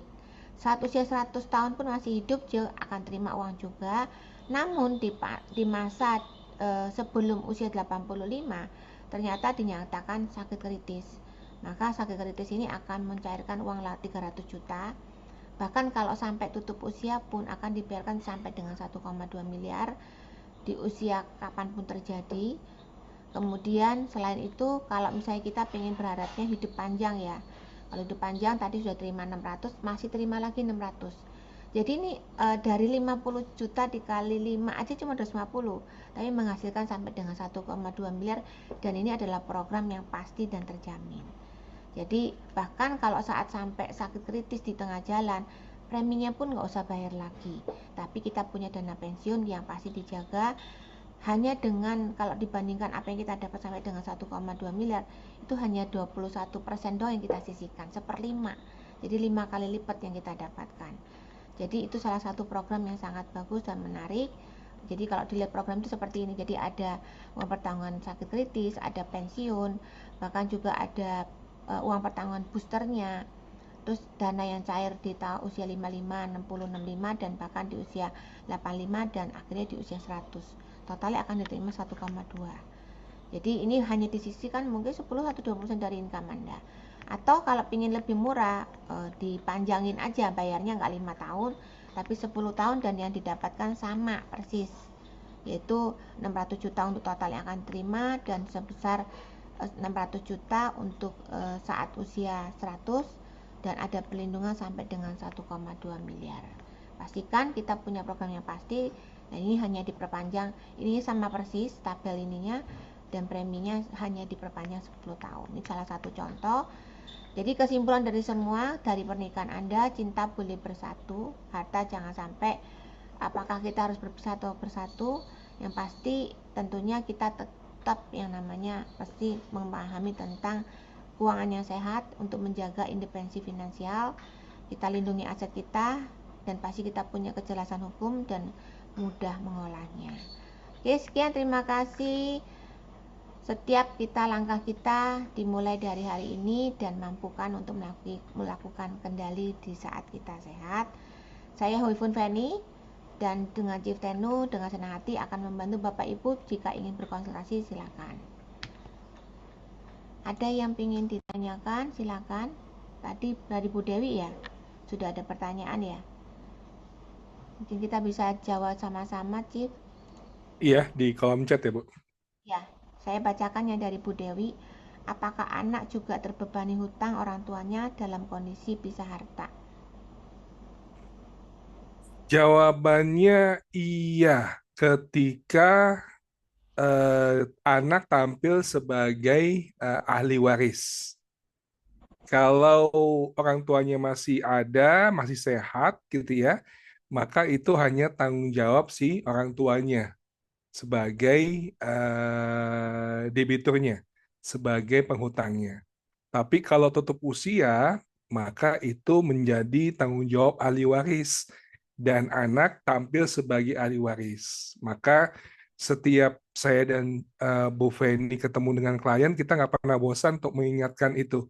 Karena bagaimanapun dengan menggunakan polis asuransi, kita memastikan hutang tersebut terbayar dengan baik. Karena kalau tidak bisa dibayarkan, itu menjadi beban yang tidak diinginkan oleh siapapun itu terjadi. Begitu, Bu Feni? Ya, setuju banget ya, Chief. bahwa ketika ada hutang itu diwariskan, harta bahkan menjadi beku ya atau di-freeze gitu ya, karena nggak bisa langsung dicairkan dengan cepat. Ada tadi Ciudanu sudah mengatakan ada satu pendamping harta yang bebas pajak, no tax, no delay juga, langsung bisa mudah cairnya tanpa harus masalah-masalah, bahkan untuk membantu membayarkan hutang kalau memang akhirnya memang si pasangannya atau orang tuanya meninggalkan hutang. Ke Bu Tarina, apakah masih mungkin membuat perjanjian pisah harta setelah menikah? Citanu silakan. Iya, karena memang perjanjiannya itu ada prenup ya.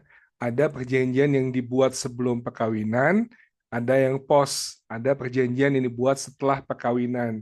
Sehingga memungkinkan kalau misalnya dibuat ternyata sudah kawin, sudah berjalan perkawinannya itu memungkinkan. Nah, cuman ini ada catatan Bapak Ibu sekalian ya, khususnya Bu Tarina. Kalau misalnya dibuat setelah perkawinan, maka perjanjian kawin ini tidak berlaku surut dia. Kalau misalnya perkawinan ini sudah berjalan 10 tahun misalnya, kemudian ada 1-2 hutang di lembaga jasa keuangan di bank gitu ya, maka hutang tersebut tetap menjadi tanggung jawab pasangannya. Artinya yang lalu, hutang yang lalu. Hutang yang ke depannya baru berlaku dengan adanya perjanjian kawin menjadi tanggung jawab masing-masing begitu. Dia sifatnya tidak berlaku surut. Nah, ada beberapa diskusi dengan teman-teman di Ikatan Notaris Indonesia memang gitu ya, di mana menginginkan, ada beberapa klien menginginkan perjanjian kawin itu juga berlaku secara surut gitu ya. Nah, untuk mengambil jalan terbaik adalah beberapa teman-teman notaris di Ikatan Notaris Indonesia memutuskan kalau ternyata dibuatnya adalah setelah perkawinan, misalnya perkawinan sudah berjalan 10 tahun, dan perjanjian ini mau dibuat berlaku surut ya, ya seolah-olah melindungi dari awal perkawinannya, maka bisa dibawa ke penetapan pengadilan supaya perjanjian tersebut bisa berlaku secara surut. Nah, itu beberapa hal yang perlu diketahui ya Bapak Ibu sekalian secara teknis terkait mengenai perjanjian kawin yang dibuat sebelum maupun setelah perkawinan. Itu Bu Feni. Yes. Oke. Jadi kita lanjut ke berikutnya adalah dari Ibu Barbara. Ini terkecuali untuk mixed marriage ya. Mixed marriage itu berarti untuk yang menikah beda warga negara ya. Iya, betul. Jadi kalau di dalam ketentuan perdata disebut sebagai perkawinan campur WNI dengan WNA. Jadi ini salah satu fungsinya memang ya. Salah satu fungsinya selain tadi bicara mengenai hutang, ini bicara mengenai pencampuran harta. Kenapa begitu kawin dengan warga negara asing harus membuat perjanjian kawin?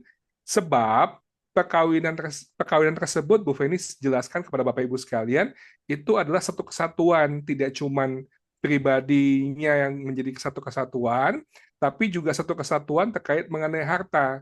Sehingga ketika satu kesatuan mengenai harta, ada yang namanya Undang-Undang Nomor 5 Tahun 1960.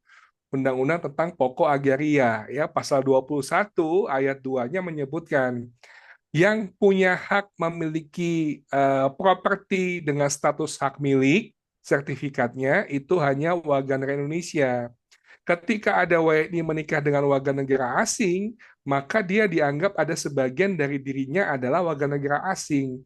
Sehingga dia nggak bisa untuk memiliki properti dengan status sertifikat hak milik. Gitu. Nah, untuk mengantisipasi itu, maka dari perkawinannya perlu dibuat yang namanya perjanjian kawin. Perjanjian kawin supaya apa? Supaya tidak ada kesatuan harta antara pasangan WNI dengan WNA. Kemudian yang WNI tetap bisa membeli properti dengan status sertifikat hak milik. Nah, itu fungsi dari perjanjian kawin untuk perkawinan campur antara WNI dengan WNA. Gitu, Bu Feni. Ya. Itu kejadian salah satu klien saya kemarin, dia menikah dengan orang Singapura dan ternyata ya dia kan sebagai wanita yang nggak bekerja, si suaminya yang ada di Singapura ini bekerja. Nah, dia sebelum bikin pisah harta, dia sudah mulai beli aset di Indonesia dari si suaminya. Kemudian setelah itu dia baru bikin pisah harta karena baru ketahuan bahwa dia nggak boleh memiliki tanah dan bangunan lagi kalau dia tidak bisa harta. Itu betul, Chief. Oke, lanjut dari Pak Bernard. Kapan harus pisah harta atau tidaknya, terutama dalam hal perpajakan? Suami punya PT dan bekerja sebagai direktur dan istri UMKM. Jadi pisah harta di dalam pajak itu dengan memilih terpisah itu nggak ada bedanya. Jadi di pajak itu tidak akan membedakan antara pisah harta, malah kalau pisah harta itu harus gabung. Lapornya harus masing-masing, masalah kalau pisah harta itu harus masing-masing. Nah, kalau saat ini suami punya PT kan pasti digaji ya sebagai karyawan dari PT-nya. Sebagai direktur dapat gaji. Sedangkan istri UMKM. Dalam hari ini istrinya cuman final. Dan itu tidak perlu pisah harta, tidak perlu juga memilih terpisah. Karena istrinya final. Dan itu bisa digabungkan di SPT suami. Kecuali memang secara hukum memang sudah tadi karena untuk melindungi hartanya sehingga membuat pisah harta. Jadi pisah harta ini dari artinya lebih kepentingannya bukan untuk pajak malahan. Pajak tuh nggak akan ada efisiensinya untuk pisah harta. Tapi untuk melindungi harta secara hukum tadi Citanu sudah jelaskan panjang lebar. Di situ sih lebih fungsinya. Begitu ya, Chief ya. Iya, betul, betul sekali, Bu Feni. Dan lalu dengan kondisi seperti itu, kalau tetap memilih pisah harta, apakah plus minusnya? Kalau memilih pisah harta, kalau kondisinya yang tadi itu nggak beda. Mau gabung karena istrinya sudah final. Kecuali istri punya penghasilan tidak final. Suatu saat punya usaha dan membuat penghasilannya dengan laporan keuangan, dengan apa itu pembukuan, sehingga laporkannya tidak final, itu akan ada kerugian bagi suami dan akan ada risiko kurang bayar. Jadi saat ini bisa harta nggak bisa harta untuk kondisi yang suami sebagai karyawan, istri sebagai penghasilan final nggak akan ada perbedaannya, Pak Bernard. Dari Bu Emira, tadi menanyakan, sorry kalau tadi terlewat, kalau warisan setelah menikah, apakah tetap masing-masing menjadi harta bersama? Silakan, Chief. Kalau warisan setelah menikah, apakah tetap masing-masing atau menjadi harta bersama? Kalau harta yang didapatkan adalah dari warisan, ini saya mencoba untuk memahami pertanyaan Bu Elvira ya. Kalau harta yang didapatkan adalah dari warisan, maka harta tersebut berstatus sebagai harta pribadi, Bu, atau harta bawaan. Sehingga yang memutuskan untuk dijual dan lain sebagainya itu hanya yang menerima warisan gitu. Jadi dia menjadi harta bawaan atau harta pribadi. Tetap masing-masing atau menjadi harta bersama? Pertanyaannya, bisa nggak tadi yang harta warisan kemudian berubah statusnya menjadi harta bersama? Jawabannya bisa, Bu. Bisanya adalah bisa jadi dengan perjanjian. Jadi perjanjian kawin tidak hanya terkait mengenai pisah harta, bisa jadi penggabungan harta. Perjanjiannya karena memang suami harta warisnya banyak sekali, maka mereka suami istri bikin perjanjian. Suaminya pun setuju, sepakat gitu ya. Istrinya juga sepakat membuat perjanjian bahwa harta yang kita punya hari ini tidak dilihat dari mana statusnya, warisan atau apa, semua masuk sebagai harta bersama. Itu bisa dilakukan. Asal kedua belah pihak setuju terkait mengenai penggabungan harta. Begitu. Mudah-mudahan terjawab ya. Gimana ya Bu Feni ya? Betul-betul sih, jelas sih. Pokoknya yang namanya harta yang diperoleh dari warisan hibah itu namanya harta perolehan atau harta apa namanya harta bawaan ya. Bawaan. Jadi bukan harta bersama. Kecuali tadi ya Chief ya ada yang ceritanya dia dapat rumah warisan dijual, uangnya Ya, itu jadi harta bersama ya Chief ya. betul. Itu yang kedua tuh. Kalau ternyata memang dijual, dibelikan dapat uang tunai, terus dibelikan properti yang lain gitu ya, jadinya bisa berpotensi jadi harta bersama memang gitu ya. Jadi ketika berubah bentuk asetnya dan lain sebagainya. Itu Bu Feni. Yes. Jadi pastikan ya memang sudah bisa dirunut, memang harta itu diperoleh dari eh, apa namanya, kecuali memang diperolehnya sudah tunai ya, Chief ya. Iya, itu apa namanya? Itu mesti pembuktian. Artinya pemindah bukuannya segala macam harus tercatat dengan baik gitu ya. Kalau dibuka kad deposito, berarti bilet depositonya bertanggal di mana tanggal sebelum perkawinannya begitu. Itu Feni.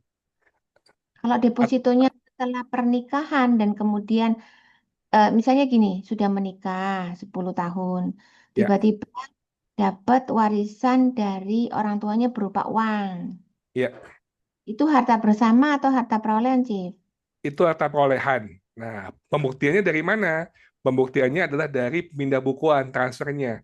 Misalnya ditransfer dari rekening mendiang orang tuanya gitu ya kepada dirinya, maka itu berstatus sebagai harta pribadi begitu ya.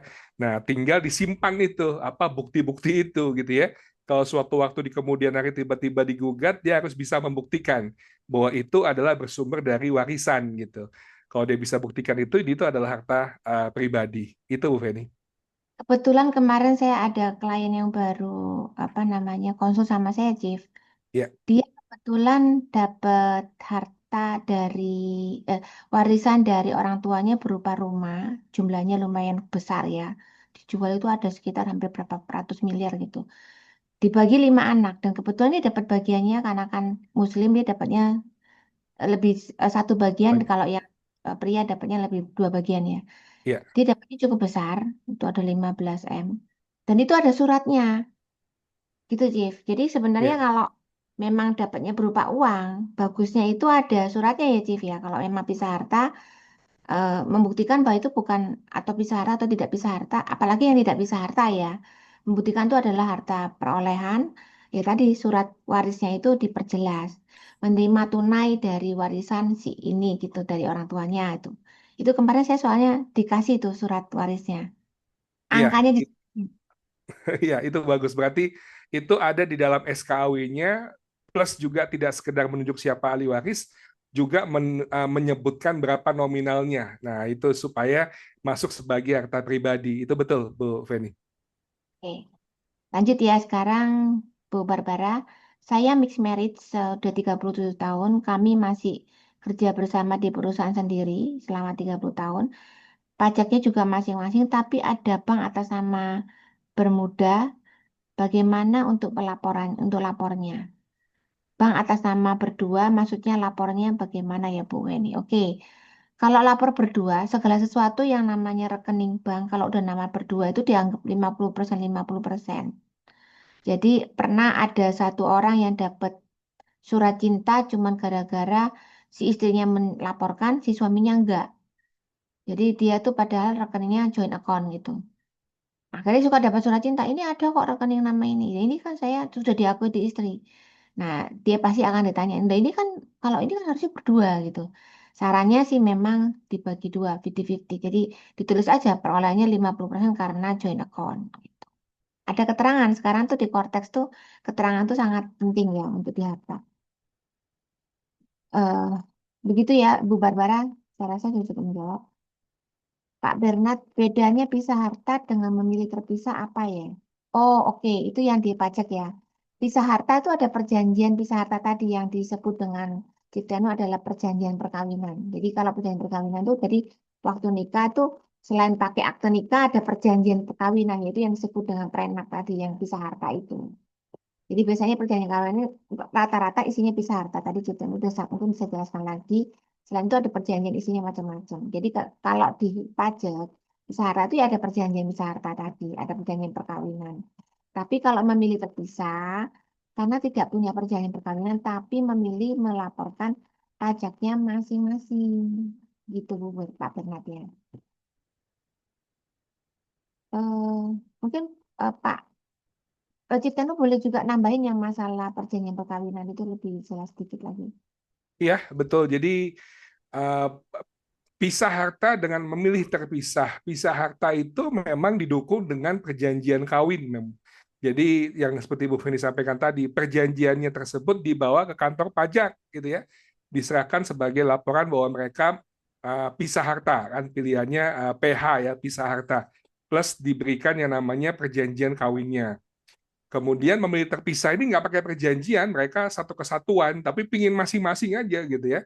Maka ketika dia pilih masing-masing, dia pilihnya yang memilih terpisah ya, apa namanya MT gitu ya. Tapi tidak ada dasar ketentuan hukumnya karena dia nggak pakai perjanjian kawin. Sudah oke, Bu Feni.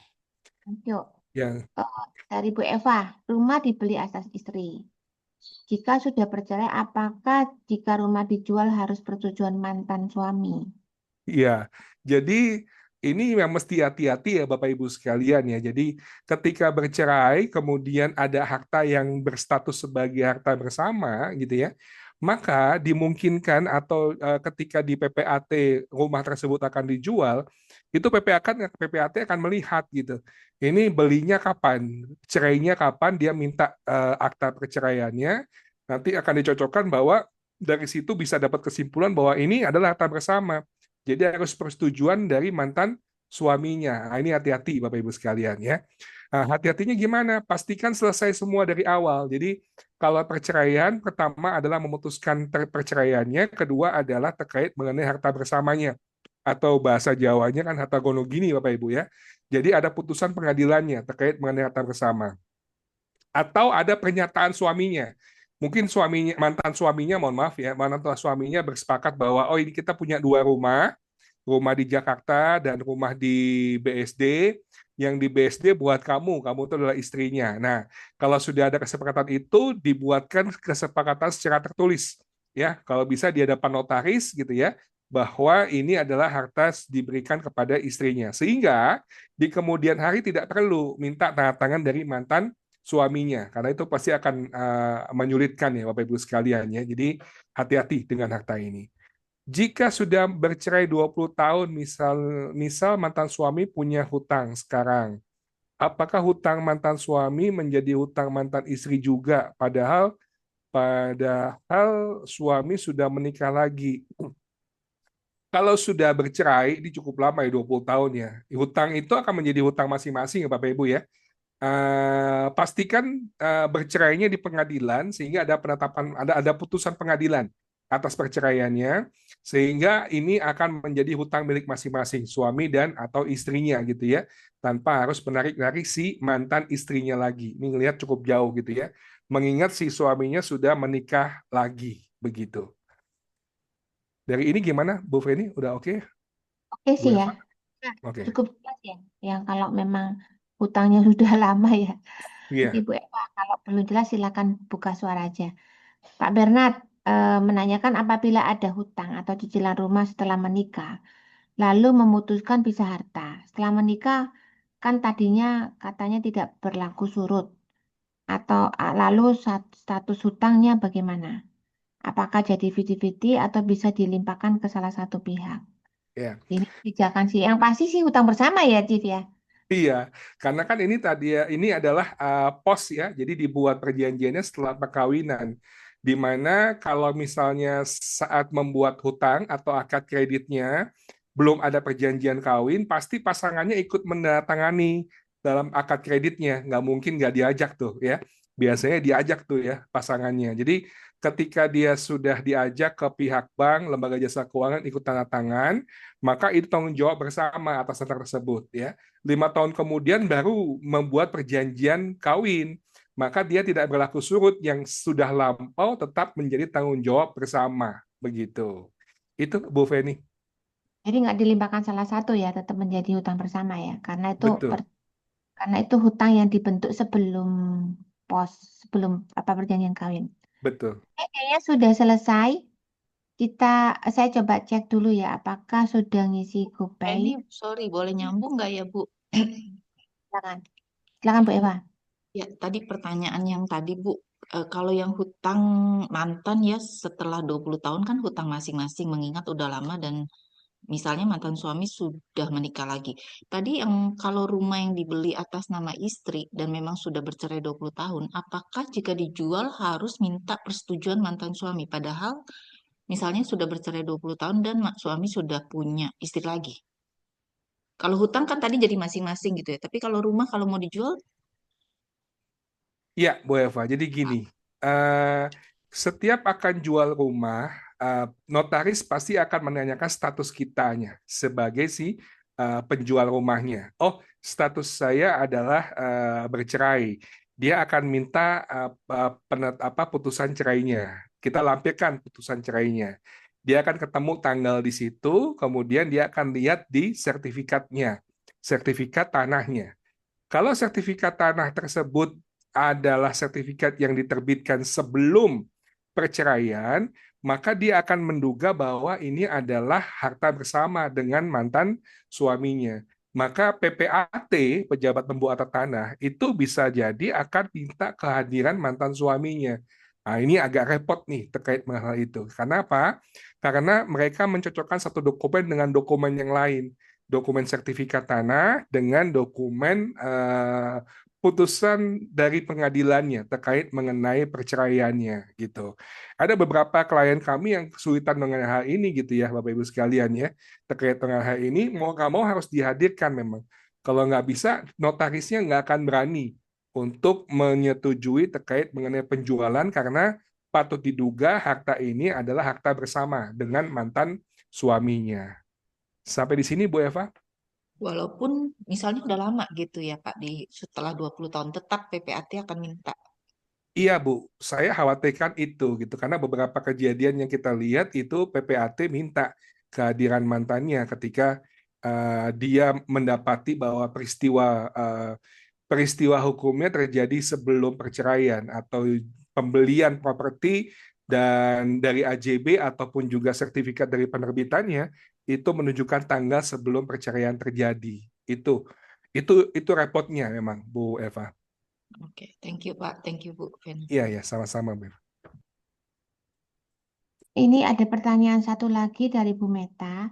Jadi kesimpulannya menimbang plus atau minusnya dalam menikah, baiknya pisah harta atau harta bersama atau harta terpisah. Mungkin lebih cocoknya lebih baik pisah harta atau tidak pisah harta atau ada perjanjian prenup atau tidak gitu kali ya. Iya, Mungkin bisa bicara. iya.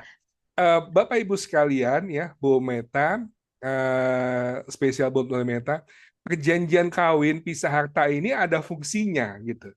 Tinggal kita mau gunakan fungsinya atau enggak gitu ya. Jadi penting kita mengetahui fungsinya. Nah, fungsinya apa memang kalau kita ulang sekali lagi, fungsinya adalah melindungi pasangan dari hutang gitu ya, yang dibuat oleh pasangannya gitu. Melindungi istri dari hutang yang dibuat oleh suaminya.